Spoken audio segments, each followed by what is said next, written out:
Une jeune fille de 22 ans, au retour de l'école, s'est faite draguer par un homme d'environ 45 ans. Genre d'homme que nous appelons communément grotto pour les filles de son âge. L'homme, après avoir serré sa voiture contre la fille, il a ouvert sa vitre fumée et a dit à la jeune fille qu'elle était très belle et qu'elle lui rappelait son enfant qui malheureusement n'est plus de ce monde. Ensuite, l'homme tendit à la jeune fille une enveloppe contenant une somme de 200 000 francs et lui dit que c'est un cadeau en souvenir de sa fille. La jeune fille n'en revenait pas, mais l'homme insista et elle prit l'enveloppe en le remerciant énormément. Les adresses furent échangées. Arrivée à la maison, la jeune fille raconta l'histoire à sa maman qui autre était très contente, et du coup elle demanda à sa fille de rappeler le monsieur pour le remercier et profiter pour lui demander une somme d'1 million de francs CFA et de dire au monsieur que ceci servirait à payer une opération chirurgicale d'un frère.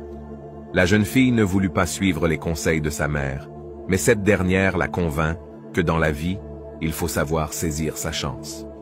La jeune fille prit un rendez-vous avec le monsieur qui lui indiqua l'adresse d'un hôtel.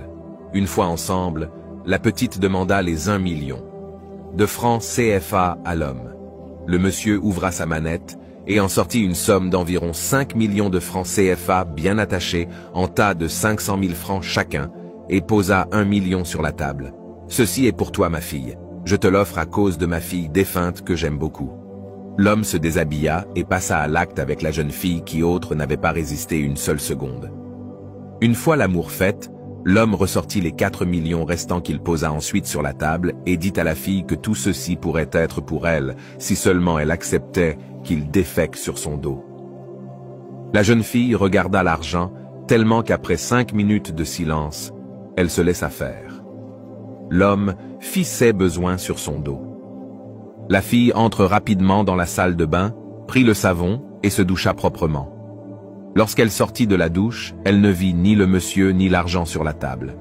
Elle s'habilla rapidement et descendit pour demander à l'accueil si par hasard son monsieur était parti et s'il avait laissé une commission, mais personne n'a vu le monsieur descendre. La fille composa son numéro, mais c'était inaccessible. Elle s'en alla, mais elle remarqua qu'elle sentait toujours l'odeur du caca. Au dehors, elle appela rapidement un taxi-moto.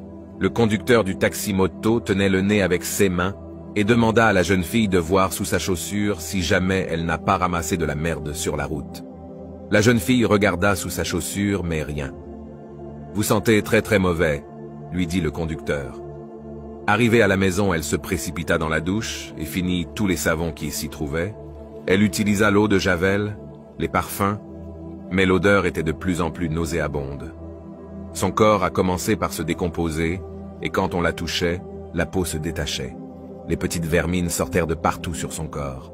Après un quart d'heure, tout son corps s'était décomposé, et elle mourut. La mère pleura et cria, mais c'était trop tard. La vie est dure, mon frère, ma sœur, maman, papa. Et l'argent est bon, mais le diable est rusé. Il se passe pire que ça. Alors soyons vigilants et prions beaucoup. Partagez pour sauver des vies. Aimez, commentez et partagez-le à vos amis et abonnez-vous.